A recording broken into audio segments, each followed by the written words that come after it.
I love my body for bringing my children into this world. And I love my body. And because I went from that to running all the time, working out all the time, being really active.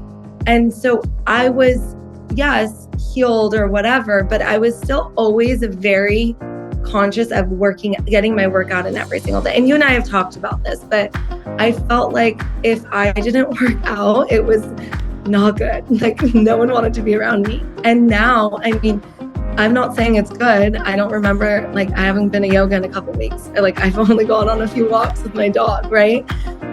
But I don't feel like I need to, or else I'm going to be in the worst mood ever and I'm going to feel growth.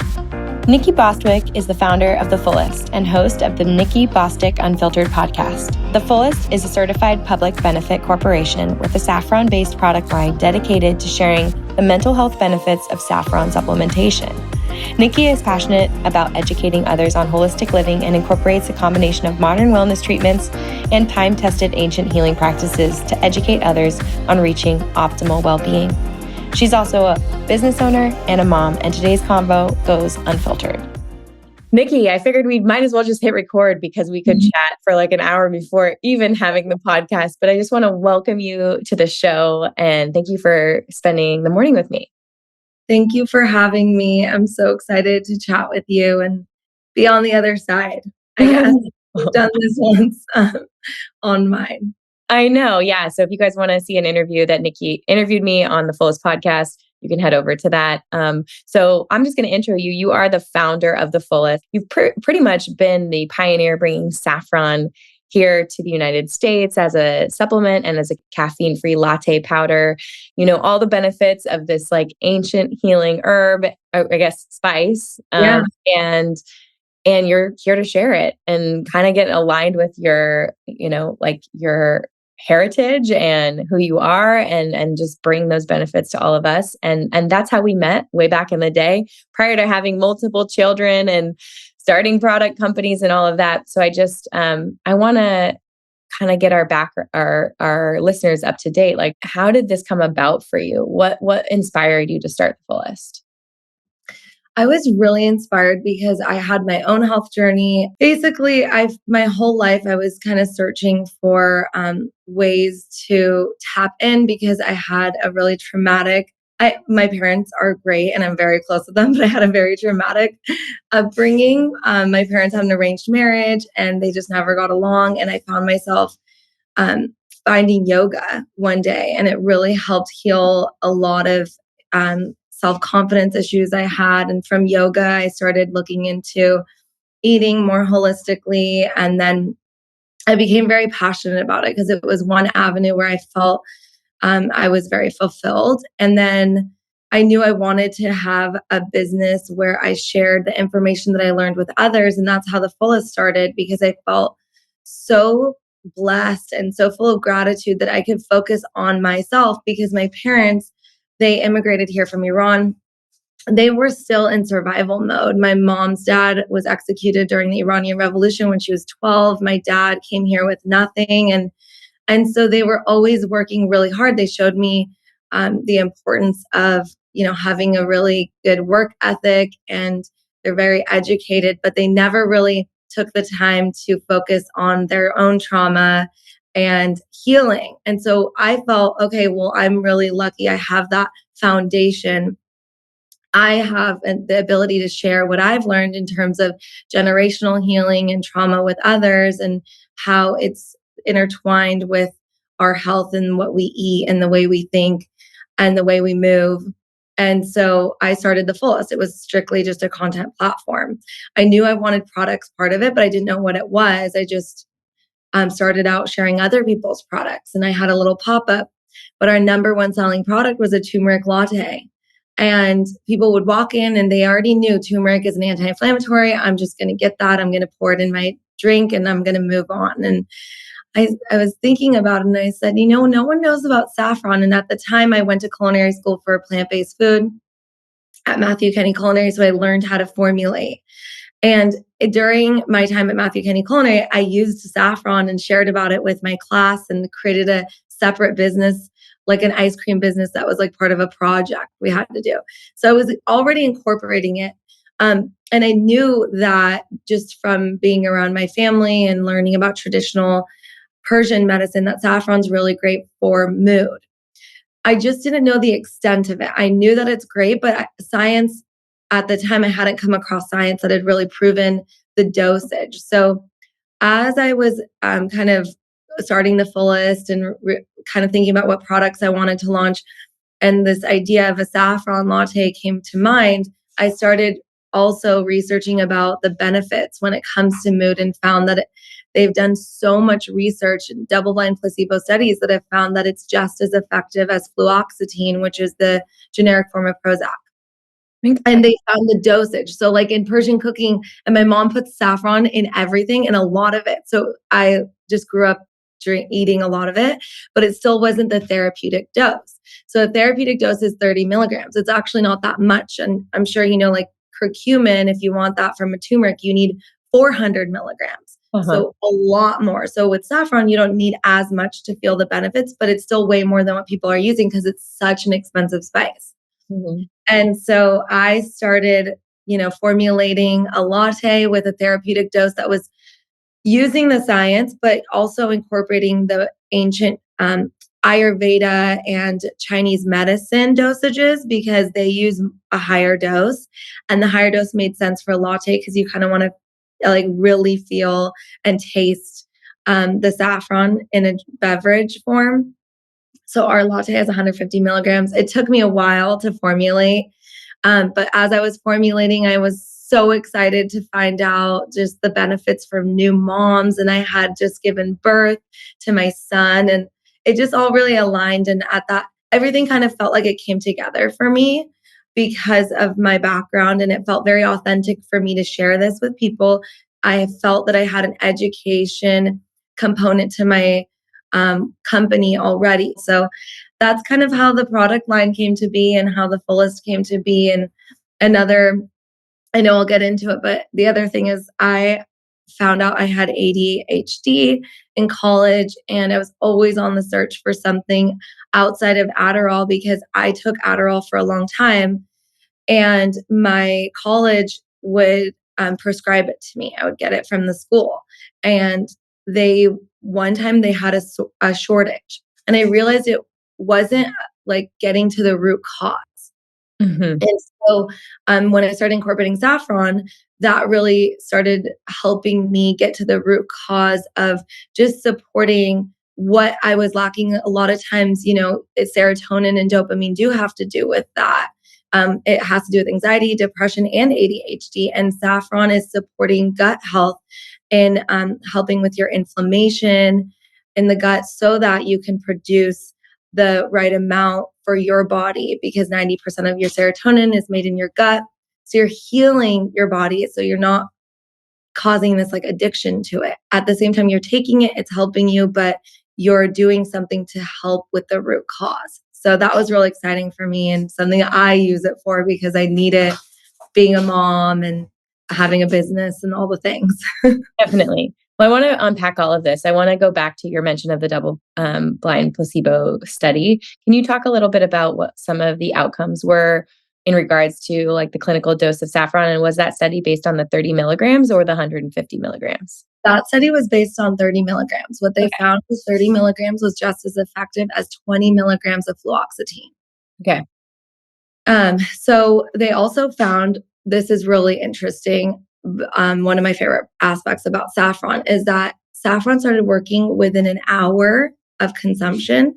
Many people started feeling the benefits. Not everyone, but many people. And typically when you take an SSRI, it takes about 6 weeks to kick in. So even if someone wants to maybe get on a medication and they're working with a physician, I always recommend this doesn't counteract what a medication would do. It just works in support of the medication. And that's really exciting news because a lot of times people are, they're going on these medications because this is their last resort and they need something immediately and they feel helpless and they want something right away to help them feel better. So you can also start taking saffron to support that right away.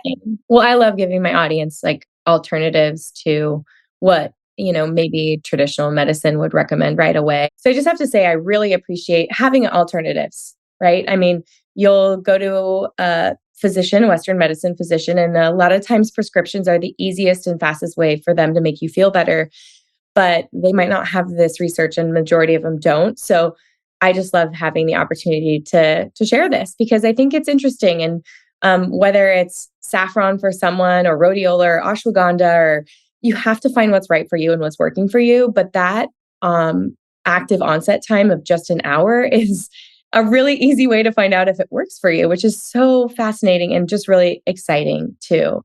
Saying that and just having like laying the foundation there, I kind of want to go back to your diagnosis of ADHD and prescription of Adderall. When you look back, was this something you wanted to take as well? Were your parents encouraging it? Like, how did it all kind of come about? So yes, in high school, I wanted it. I was just like, I also had an eating disorder. So I feel like it was kind of coupled with that, where I felt like, okay, I can focus and it makes you lose weight. Like it was always, and my whole life was about losing weight. Not because I cared about it that much, but because that's what was mirrored to me with my mom and my sister and my family. Like that's something that I'm very conscious about now to just not do with my daughter but it was something that I grew up around. It was always like, I need to lose weight. I'm going to go on this diet and lose weight and all this stuff. So thank goodness they didn't let me take it in high school. But then when I got to college, I could not focus. Like I couldn't even stay awake for more than 45 minutes in a classroom. I personally associate it with having an autoimmune condition that I later found out I had Hashimoto's. But and I don't know if you're like comfortable talking about this, but I got a series of vaccines like at once to go to college because I was so behind in high school. Mm-hmm. And I feel like that really ended up making me super lethargic, have all these autoimmune, what's it called? Because I wasn't diagnosed with Hashimoto's until after high school, but after college. But now when I look back, I had chronic fatigue and instead they gave me Adderall. And I took it because I was like, okay, I'm 18, I can take whatever. And I masked everything that I was experiencing by taking Adderall, which is a stimulant, and then getting basically my body was addicted to it. So then when I got to a point after college, right when I graduated and like that shortage happened and things started happening, I was like, I know a lot about my own health and well-being. I'm a yoga instructor. I'm eating really well. I should also just not take this. I don't feel that I need it. Mm-hmm. And so I tapered off of it really quickly on my own, which I also don't recommend anyone do. I was exhausted. I was bedridden. And that's when I realized I had like chronic fatigue and I really needed to detox and support my body and figure out what's going on. And I will say that's when I really tapped into the generational trauma that in that therapy that I went to for over a year really helped me get over a lot of the symptoms I was experiencing because I moved back home and all of my problems like came back. I started throwing up again after eating. These behaviors came back and I was like, wait, this hasn't been anything I've experienced for like 4 years. Why is this happening? Well, I just dove headfirst into therapy with healing my generational trauma, and it completely changed my life.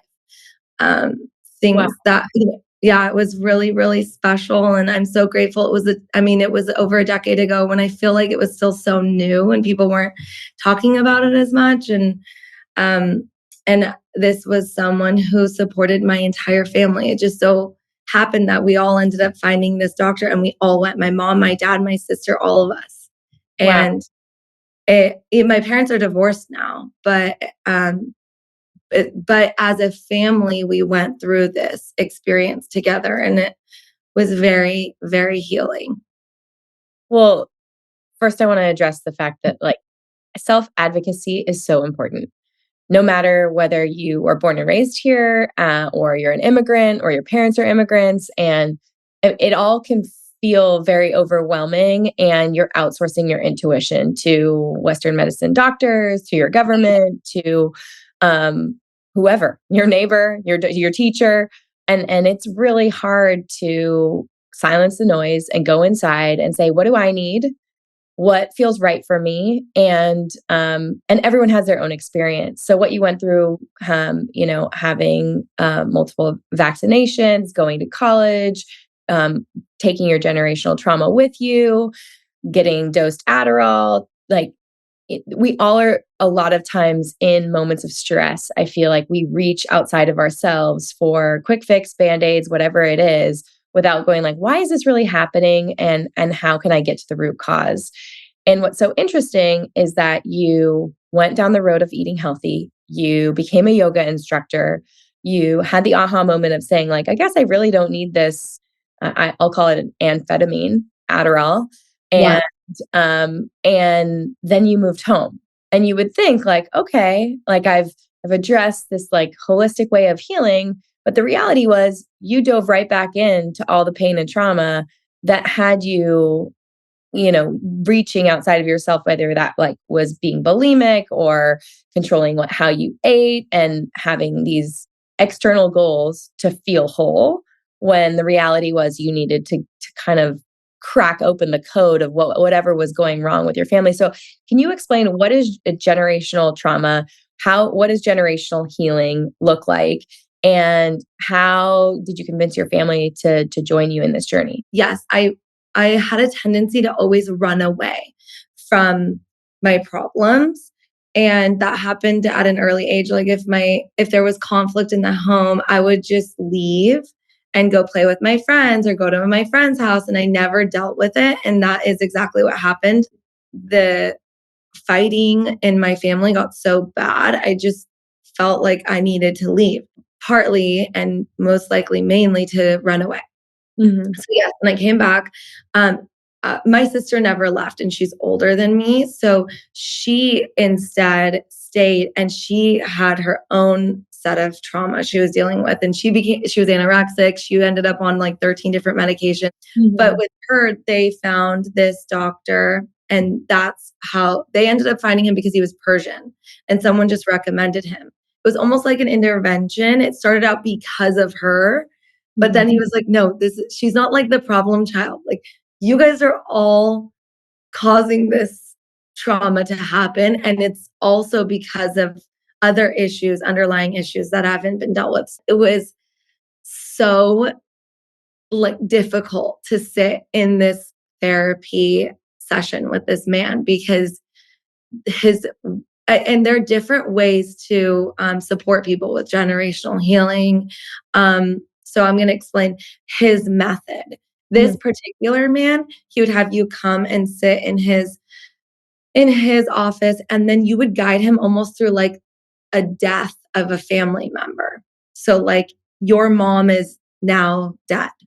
And how does that make you feel? And what do you want to say to her? And all these things, because his way was to remove the attachment so that you can see them as who they really are, and not like or maybe your attachments come out at that point. I mean, you do this many times with like a family member.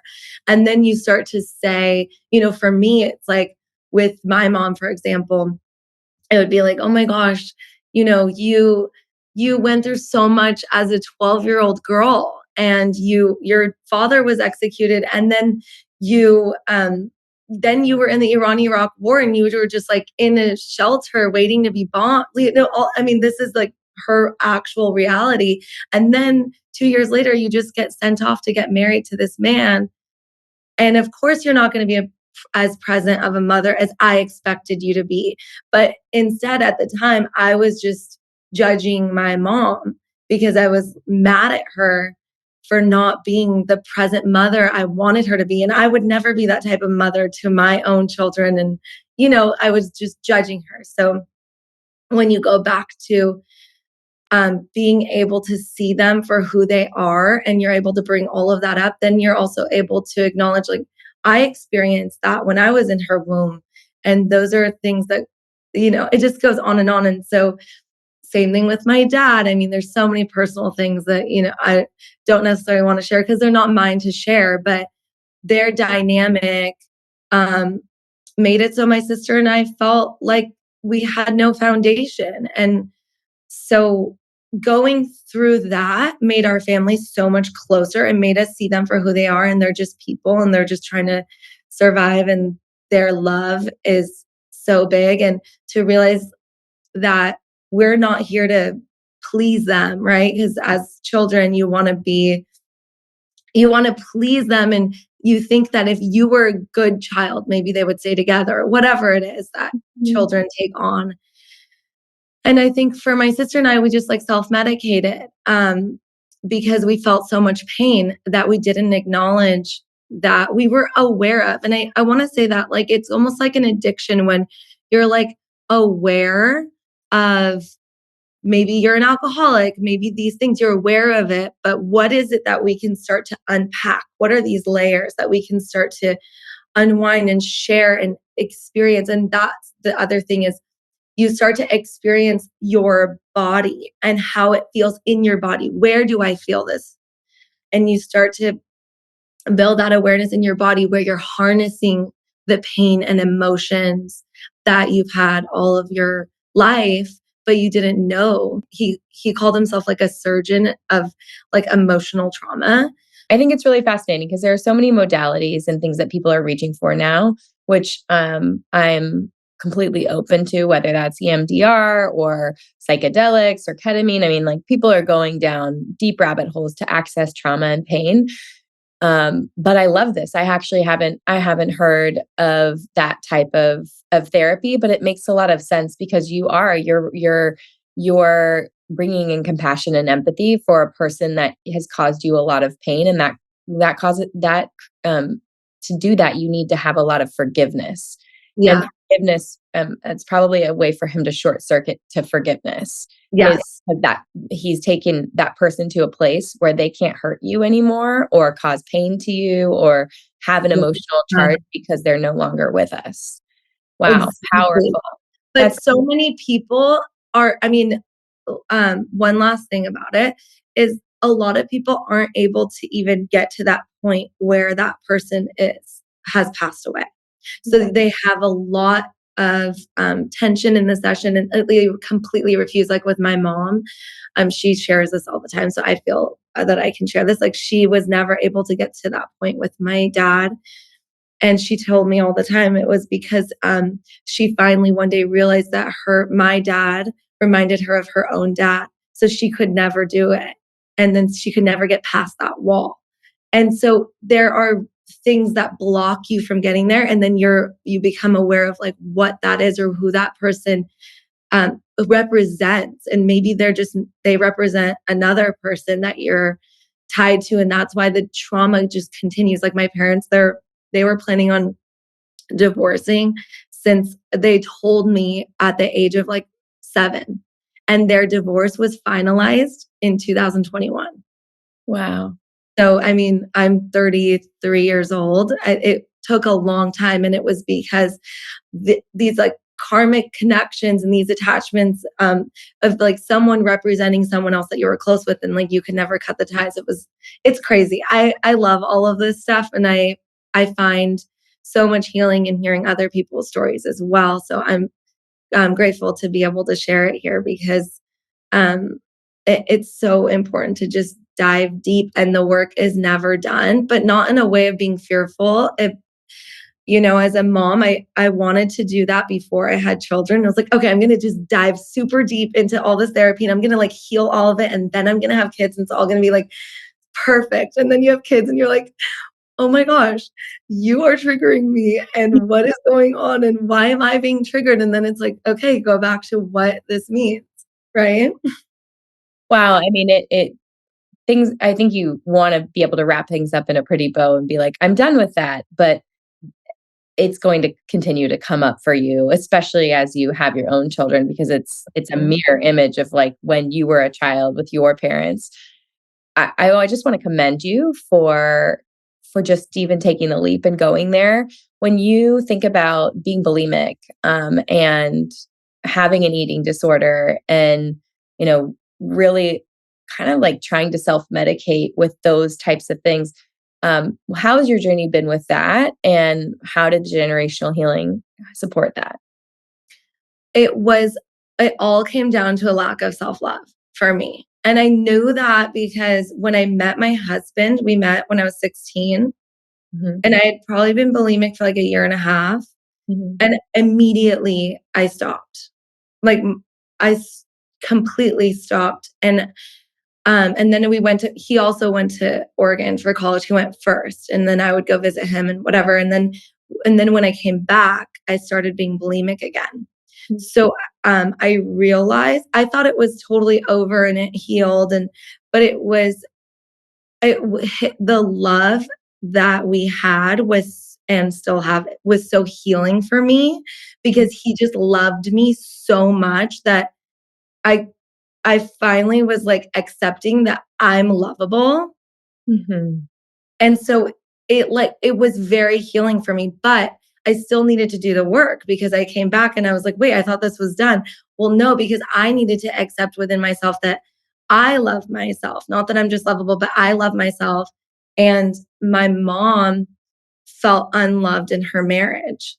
And it's deeply rooted for her, because she felt that something was wrong with her, which is why she had all those, which is why she probably wanted to lose weight and all of these things, because she felt like something was wrong with her. So it was a huge, for me, I think that bulimia could be rooted in different things for people, a control, a lack of control, I think, so many things.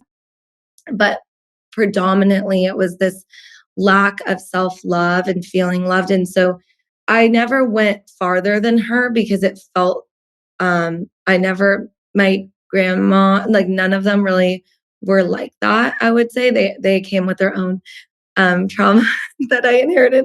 But no, this one was like not mine. It was hers. And it was very specific of why. I don't want to necessarily get into it, but there's a specific reason.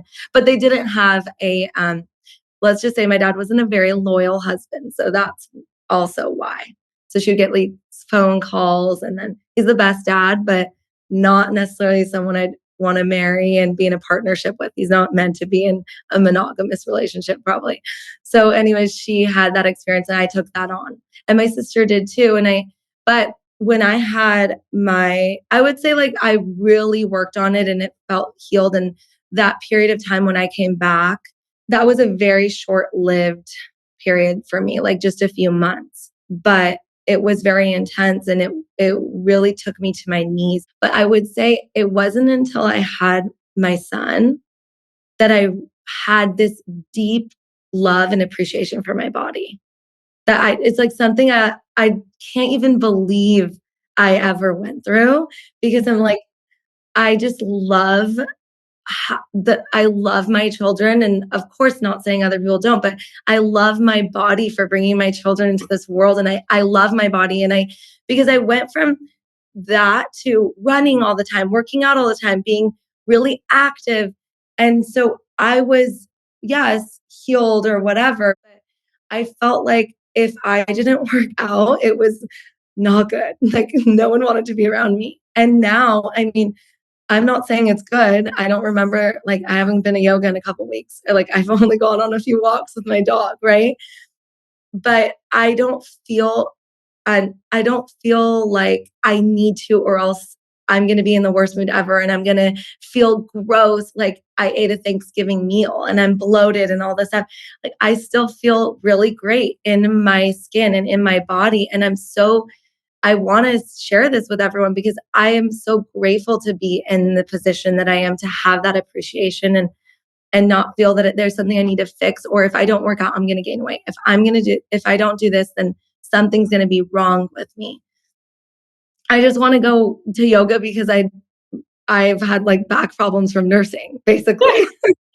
That's it. Oh, it's it feels so light, Nikki. Honestly, it just feels so light and so loving. Like you've just unpacked some baggage and Yeah, then you brought life into this world and you watch your body change so much when you're in that state, like to grow so big. I mean, like you don't see your toes. It's like really true, and you're so vulnerable in the position of like birthing a child and then you see this like perfect little being, no matter, how they're brought into this world. Even I like Sebastian, like brought into this world like gray, and I'm like, he's perfect. His head's like so deformed from being stuck in my pelvis, but they're like literally perfect. And you're like, how did like love create this?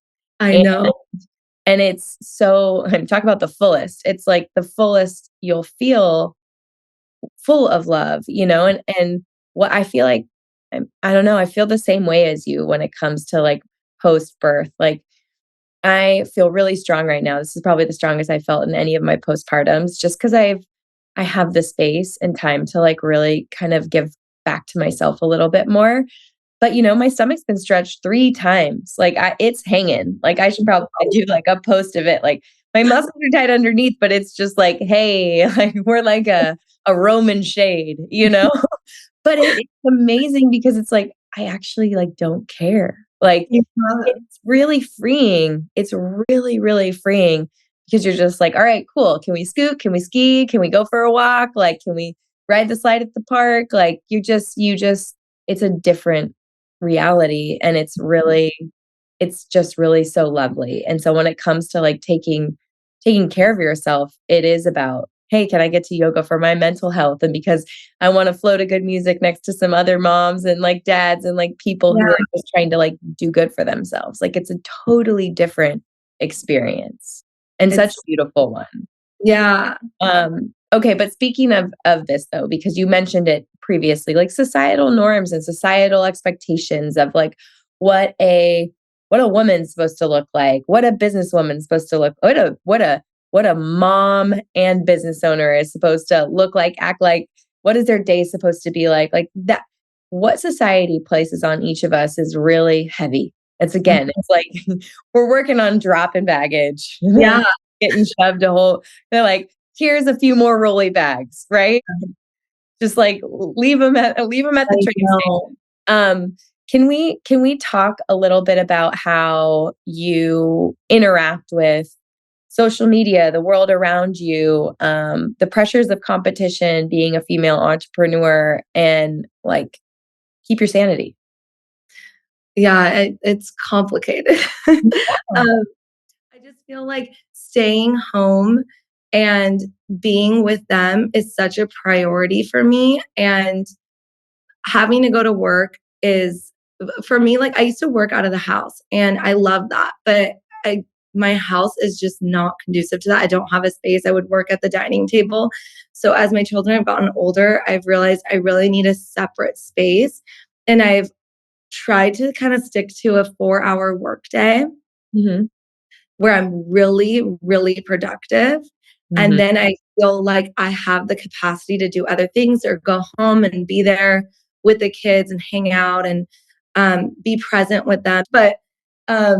But now I'm just getting to the point now where I'm like, okay, I don't feel like, oh, I don't need to go home to nurse her to get her to nap. Like I can have a little bit more time in my day. Maybe I can fit in a workout now because I felt very guilty going to a workout class and going to work. And I Mm, don't know about you, but for me, it was like, okay, my time is only dedicated to work. I don't get me time. I just get me working and me being mom time. And it was almost like it just doesn't make any logical sense actually at all, but that's what I told myself because they cry so hard when I leave that it just like breaks my soul every single time. And so that was kind of like the agreement I had with myself. And I would go on a walk, but I felt guilty leaving the kid. It's like a disaster to go on a walk with the kids yeah. and a dog. So then I just recently started just walking with me and the dog, and it's a game changer. And I love it so much. And I'm always like, my daughter will get so mad at me. She's like, I wanted to come, but I'm like, I cannot. do that. Like it's not fair to the dog, first off. It's not fair to me. So yeah, it's just kind of finding a way. Like before, for me, it was taking a bath. Like I would just take a bath and that's how I would find my sanity. I would get on social media really just for work and only follow like 2 or 3 people's stories and like shut it off. For me, social media is about like getting information out and posting rather than consuming Mhm. um, content. I try and just stick to that just because we had so much to post on the Fullest or whatever. I need to make a video to share about and educate someone about a specific aspect of saffron. But I feel very overwhelmed when I get kind of sucked into like sharing my life on social media because I feel like I should. And I have people ask me questions and I want to answer them. But then it takes me away from what I really want to focus on. So it's more business for me. Um, and then for my sanity and well-being, I was taking a lot of baths, but I moved on from the bath thing, even though I love baths, to like, okay, I really need to get movement in. I can't just like take a bath and be home and just make it so my me time is when I'm home with my kids. Yeah. Take a quick shower. I barely scrub because I feel bad. Like I have to really take time for myself. So right now it's walking. And honestly, I love walking, so it's fine. Yeah. Now I'm in the space where I'm like, okay, it's okay for me to take me time that doesn't include work. And it's crazy that we have to talk about this, right? Because No, it's like just this undercurrent for, I mean, and I'm not sure your dynamic with your husband and his like working situation, but for me, I feel the exact same pressures as you did and have like learned and keep learning. It's like it's a continuous learning process. Like you're never over the guilt of taking time away from yourself. You have to continue to remind yourself that that is old programming, that's old software in your brain, and that it is no longer valid or useful for you. And in fact, it does allow for you to be more present with your kids, a better version of yourself. And it's hard to push yourself to do those things. So when you're focusing on your career and you're just taking time to work, it's the same. Like I would be like we even get childcare. Like if we don't have a full-time nanny, like Chris is a stay-at-home dad, but we do have someone that'll come like 2 or 3 hours on this day and 2 or 3 hours on that day. And I would look at that time and think like my workout and my work needed to happen in those hours because when my kids were out of school, the minute they were out of school, I needed to be like the full-time mom, stay-at-home yeah, mom. And it's like the reality is I'm not the full-time stay-at-home mom and I need to accept that. And what I need to be able to give my kids is my presence when I'm with them. Because the worst is when you don't have actually even those hours to work and you can't be focused at work and be productive, like you say, if you don't have these hours. And the reality is exactly what you say. Like for me to be the mom that I want to be present with my kids when I get home, when and wanting to be home, not running away from home, like you said earlier, wanting everyone to be home, which I have to commend you. Like your childhood, you were running, and now you want to be nesting and rooting, yeah, planting, and that's really beautiful for your family. thank you. But I just think like, okay, how can we as entrepreneurial moms like buy back our time, know what we're good at, know what we're not good at, know what we need to do to be able to be that person that when we get home, because it's really hard. Like the reality is it's it's really hard to shut that part off when Yeah. you are the producer for your family or when you know it's shutting down the scarcity brain, it's shutting down the competitive brain and really focusing on giving back. And it's a woof, it's a roller coaster and it's a constantly like learning. You are so worthy of personal time. Yes. Yeah. I think that's so important. And yes, buying back your time. I think it's the same in the home or outside the home if you have your own company. It's being comfortable asking for help. Obviously, if you can make it work with your company or at home, but being okay asking for help so that you can do the things that you are an expert at and you want to focus on so that you can be present. And that is for me too. Like we just got this office with my husband actually who started just recently started his own company, and it's actually really fun. It's just such a really it's just a really cool dynamic. And I'm doing my podcast here. I'm doing a lot here. And I feel like, okay, I'm leaving. I'm going and working on this. And then I come home and I can leave my phone downstairs and just be with my kids.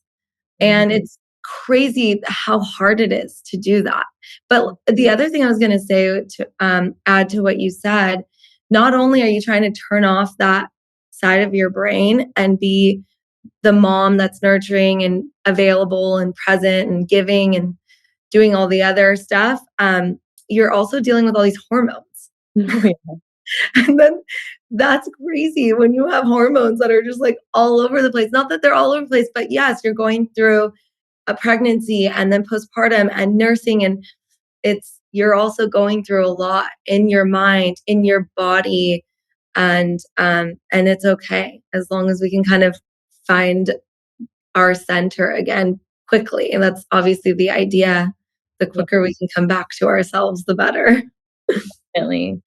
Well, so I'm curious, I think that a lot of times we're our nervous systems are afraid being a mom with multiple responsibilities. If you're a working mom, or if you're even like all my best friends who are stay-at-home moms, like you have a lot. You have like so many open tabs, whether it's, things for your kids' school, things for your house, things for like life is just like there's a lot of responsibilities.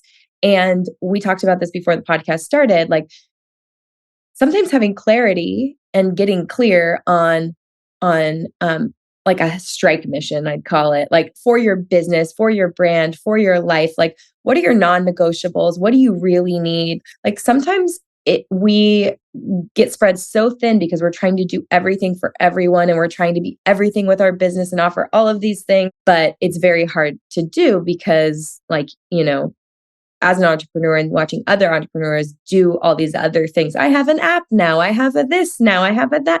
There's a guide here. There's this. And you're like, okay, like, what am I really trying to do here? How am I trying to help people? And how can I get clear on whether what I'm doing is actually moving the ball forward to what I'm doing, to what I want to do? So for you and the Fullest, like, can we talk about what it used to be, what it is now, and how you got so clear on it?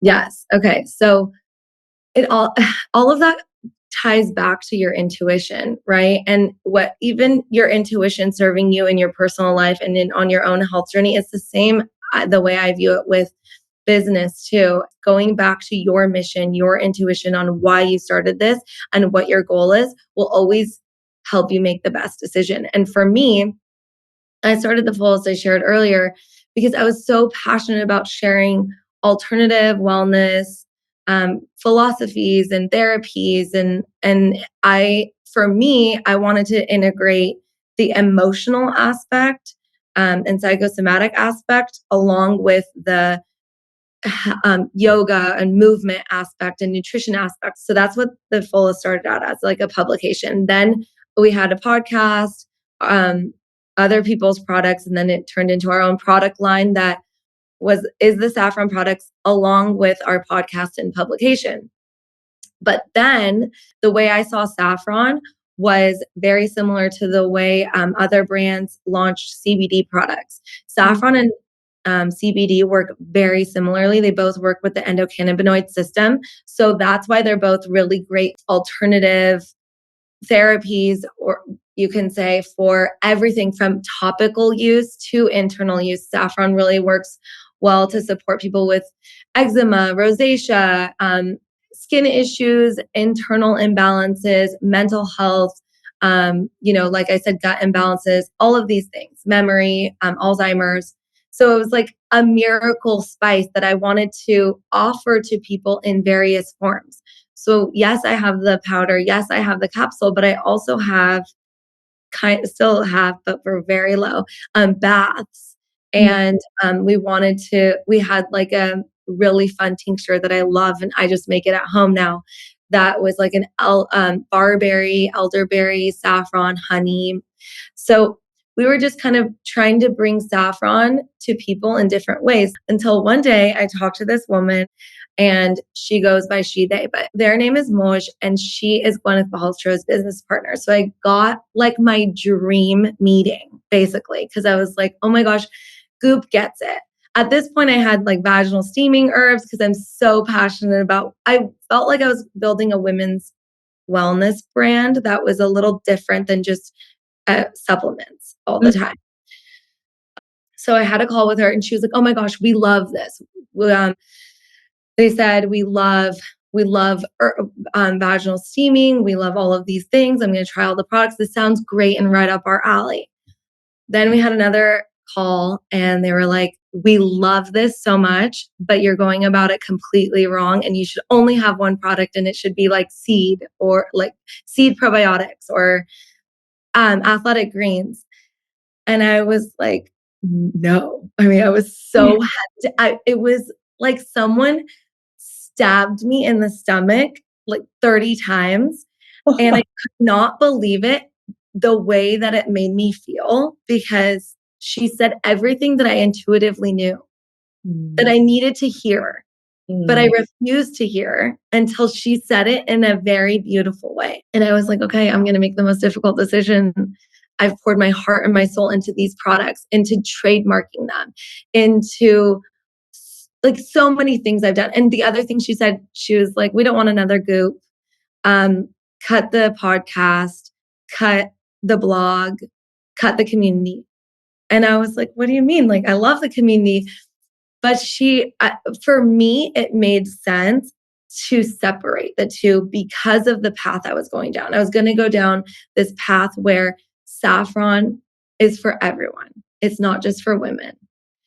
The Fullest is just a brand that's focusing on getting saffron to as many people as possible. And that's what my mission is. And that's when I realized I needed to listen to her, because I was thinking, if I don't do this, someone else will. And how will I feel about it when someone else does that?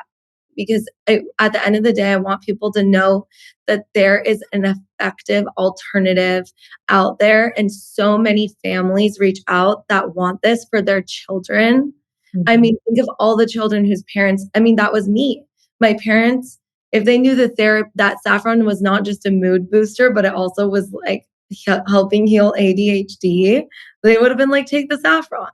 They didn't know the dose, the therapeutic dose. They didn't know that stuff, but I could have totally gotten what I needed, which I am now, if I had known that information. And I want that for people so they can make their decision based off of a pharmaceutical or a nutraceutical.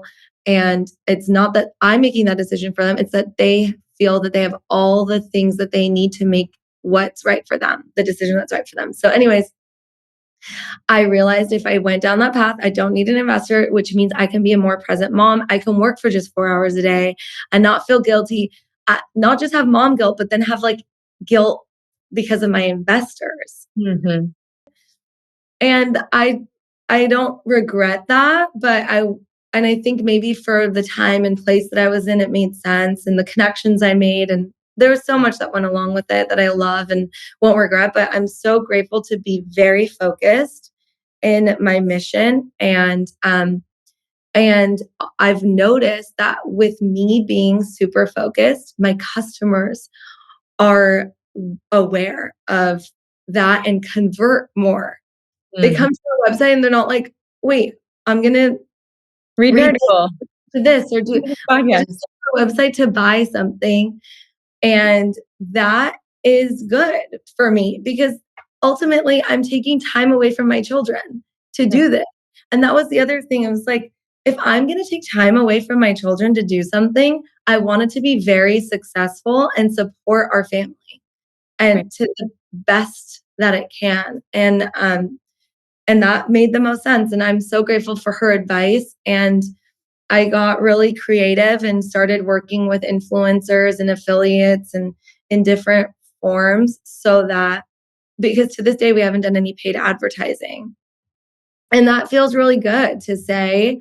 And it's all just organic. And if we connect with an influencer or an affiliate or someone, it's because they genuinely like my product. They genuinely use it. They want to share it. And I mean, that's not the way it's going to be forever, but that all feels really nice.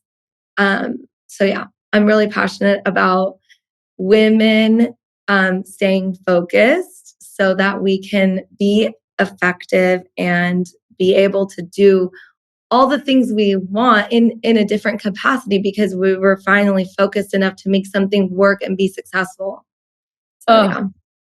say it louder for the people in the back. I mean, we all, and the hard part is like, we've both been around for a long time, doing this for a long time, like writing for a long time, producing for content, like coming out with products. Like it's really easy to get distracted, but the numbers don't lie. And so if you are an entrepreneur, you're a female entrepreneur, you have to look at buying back your time. You have to look at what is actually moving the needle for your family financially so that you can align with with having the time and creating the space to do the things that you really love. Like for me, like taking inventory at the end of last year was really important. Like I said, what is really feeling good to me in my body. And that is literally like moving with my kids, cooking with my kids, inspiring, like being a positive light in what feels like a very negative world of social media and like a you can do this kind of person. And I'm really grateful to my kids because nothing makes you clearer on what you really want until you have children. Yeah. And nothing gives you the power to say no and create boundaries and know that like, this is a no in a loving way. This is a no because I'm going to be the example to you that you can say no. Yeah. I love that. That's so true. I did not have clear boundaries until having children. I Once mean, you it even took me a while. Like Sebastian's going to be, 6 in October. Like it took me multiple kids and like getting and having some space to be like, wait, what? I mean, what's interesting that for me, and it's something that I haven't been able to let go of is I have had business coaches tell me like, you shouldn't see clients. Your hourly rate is too low. And I'm like, I feel like my hourly rate is pretty high actually. And they're like, yeah, but what you can create in product and what you can create in content is actually like, you want to free your time up, you want flexibility, you want to be able to travel, you want to be able like clear out the clients. And it's like, no. someone told me that literally in like in like the height of 2020, like COVID. And I'm like, no. Like I'm like Zooming with all these people. Like this is like paying my rent. And like we're gonna, but the reality is it's like I can't let it go. Like I still have to see a few people and maybe I'll be you. Maybe I'll be you in a few years and I'll be like, Nikki, remember that conversation where people were telling me to do this and telling me that I could help more people by creating content for everyone versus just working one-on-one. It's eating away at me a little. I think, okay, so yeah, you're going to get to a point where it'll feel like the right time, like it did for me, maybe. But I also find that if there's someone that you feel like could do that, no one's ever going to replace you and your knowledge and all that. But maybe there's someone else that you could refer them to, Yeah. and then it feels really nice because you're helping that person. I do have a little referral network of like blood sugar. But obviously everyone only wants you, No, I mean, it's just, and I like the ability to, I mean, like, I still feel like, ooh, this is like a fun project. Like I'm Yeah. getting someone ready for something and they're like, it feels really hard. And I'm like, it's easy. Like, let's do it. Like, I love that feeling. But, yeah, That's it's true. interesting when you have people get in your ear and you kind of think like, what would it look like? What would it feel like? I'm so attached to this, but why am I attached to this? Yeah. Is And it ego? Is it because I'm like loving what I'm doing? Is it because I feel like I'm in the game and I'm practicing my trade and I'm in the studies, I'm in the science and I understand it? Or is it like what is it? So I don't know. We're just like entrepreneurs spitballing now. Exactly. No, but I do think that sometimes when you have that, it's a creative outlet for you in a way. And that can make you even more effective in the other things that you're doing or help you create the content that instead of feeling like, okay, I'm doing the same thing over and over again, that can also feed you. So if you're able to kind of make it smaller, but Yeah.